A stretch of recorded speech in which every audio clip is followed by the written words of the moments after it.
रोशनपुर नाम के गांव में चंदा और शांति नाम की जिठानी और देवरानी रहती थी।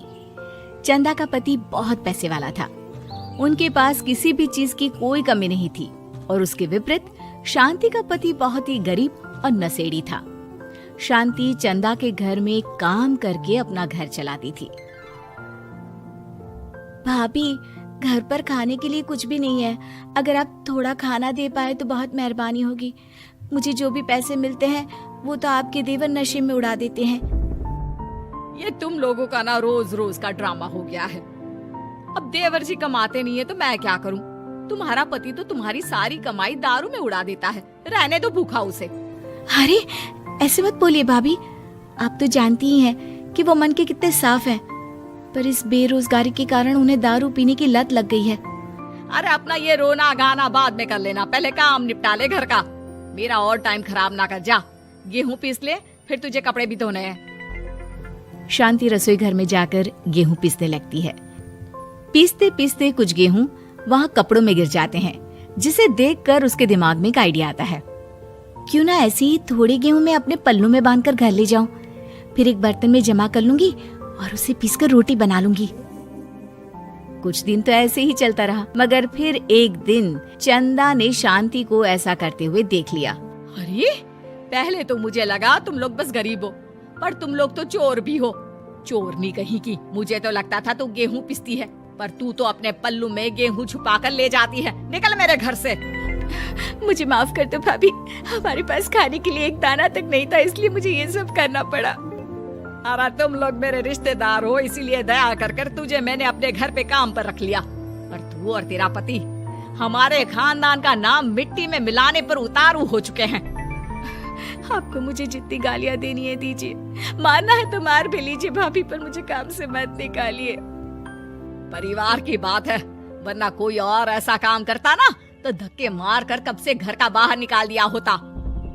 रोते रोते शांति अपने घर चली जाती है, जहाँ उसका नशेड़ी पति कहता है, अरे कहाँ रह गई थी कामचोर? इतनी देर क्यों कर दी? आज पैसे लाई कि आज भी खाली हाथ वापस आ गई है? अपने हाथ दिखा। जरूर पैसे छुपा लिए ताकि मैं दारू ना पी पाऊं। नहीं जी, मैं आपसे क्यों छुपाऊंगी? और अभी आप दारू पीने की बात कर रहे हैं, उसी कारण तो आज हम लोगों की ये हालत हो गई है। किसी काम की नहीं है तू, बिना मार खाए समझेगी नहीं। रख, अभी तेरे होश ठिकाने लगाता हूँ। रामलाल शांति को बहुत मारता है। शांति का मन दुखी हो जाता है और वो गांव के तालाब के पास के एक पेड़ के नीचे बैठकर फूट फूट कर रोने लगती है। मैंने कभी किसी का बुरा नहीं किया, फिर भी भगवान मेरे साथ ऐसा क्यों कर रहा है? मैं तो रामलाल जी की फिक्र करती हूँ, फिर भी उन्होंने मुझे इतना मारा। तभी उसे एक आवाज सुनाई देती है, रोने की कोई जरूरत नहीं है बेटी, चिंता क्यों करती हो? ये आवाज कहाँ से आ रही है? शांति अपने आसपास देखती है, उसे कोई नहीं दिखता। वो ऊपर देखती है, जहाँ उसे एक छोटी सी परी दिखती है। आप कौन है? आप तो कोई परी लगती है। हाँ बेटी, मैं इसी पेड़ पर रहती हूँ। मैंने तुम्हारी सारी बात सुनी। अब तुम्हें फिक्र करने की कोई जरूरत नहीं। अपनी आंखें बंद करो। शांति आंखें बंद करती है और जादुई परी अपनी छड़ी घुमाती है। उसकी छड़ी घुमाते ही पेड़ के सारे पत्ते सुनहरे रंग के हो जाते हैं। परी उनमें से एक पत्ता तोड़ लेती है और फिर से अपनी छड़ी घुमाती है, जिसके कारण सारे पत्ते पहले की तरह साधारण से दिखने लगते हैं। आंखें खोलो बेटा। लो, इस पत्ते को ले जाकर अपने तकिए के नीचे रख देना। ये तो एक साधारण पत्ता है, इससे क्या होगा? ठीक है, अगर आप कहती हैं तो मैं इसे रख लेती हूँ। शांति उस पत्ते को लेकर अपने घर जाती है और अपने कमरे में तकिए के नीचे रखकर सो जाती है। सपने में उसे वही पेड़ वाली जादुई परी दिखाई देती है। बोलो शांति, क्या चाहिए तुम्हें? मैं चाहती हूँ हम बहुत अमीर हो जाए और मेरे पति नशा करना छोड़ दे, उन्हें कोई काम भी मिल जाए। कल जब तुम सुबह नींद से जागोगी, तुम्हारी इच्छा पूरी हो गई होगी। अगली सुबह शांति नींद से जागती है। अपने आसपास का नजारा देखकर चौंक जाती है। उसके बिस्तर पर चारों तरफ सोने चांदी रखे हुए थे। हे भगवान, कहीं मैं सपना तो नहीं देख रही? इतना सारा सोना, वो भी मुझ गरीब के पास। रामलाल जी को बताती हूँ, वो बहुत खुश होंगे। शांति जैसे ही कमरे के बाहर जाती है, वो देखती है कि रामलाल सूट बूट पहने काम के लिए बाहर जा रहा होता है। मुझे शहर में एक नौकरी मिल गई है शांति, मुझे आने में देर हो जाएगी, घर का ध्यान रखना।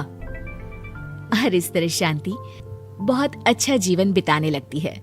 उसके पास अब किसी भी चीज की कमी नहीं रह जाती।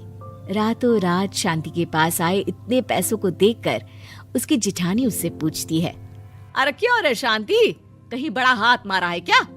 अचानक तुम लोगों के पास इतना पैसा कैसे आ गया? नहीं नहीं भाभी, ये सब तो जादुई परी के दिए हुए पत्ते का कमाल है।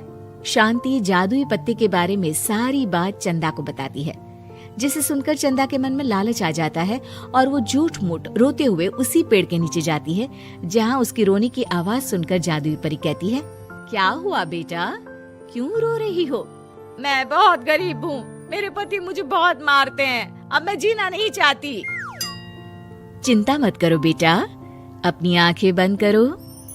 जादुई परी चंदा को भी उसी पेड़ का एक पत्ता देती है और तकिए के नीचे रखने को कहती है। चंदा उस पत्ते को लाकर अपने तकिए के नीचे रख लेती है और अगली सुबह जब उठती है तो उसके कमरे में चारों तरफ सांप बिच्छू रहते हैं। अरे बचाओ बचाओ, कोई मुझे बचाओ, ये कैसा पत्ता है जिसे लाने के बाद उस गरीब शांति के पास तो इतना सारा सोना आ गया, और मेरे चारों तरफ ये सांप बिच्छू, अरे कोई बचाओ। चंदा अपनी जान बचाती हुई शांति के पास जाती है। चलिए भाभी, मुझे लगता है आपके घर में सांप बिच्छू को बस जादुई परी ही हटा सकती है। दोनों मिलकर जादुई परी के पास जाते हैं। ये सब तुम्हारे बुरे इरादों का नतीजा है चंदा। तुम झूठ मूठ बस पैसे के लालच के कारण यहाँ आकर रो रही थी, इसीलिए तुम्हें जादुई पत्ते ने उसकी सजा दी।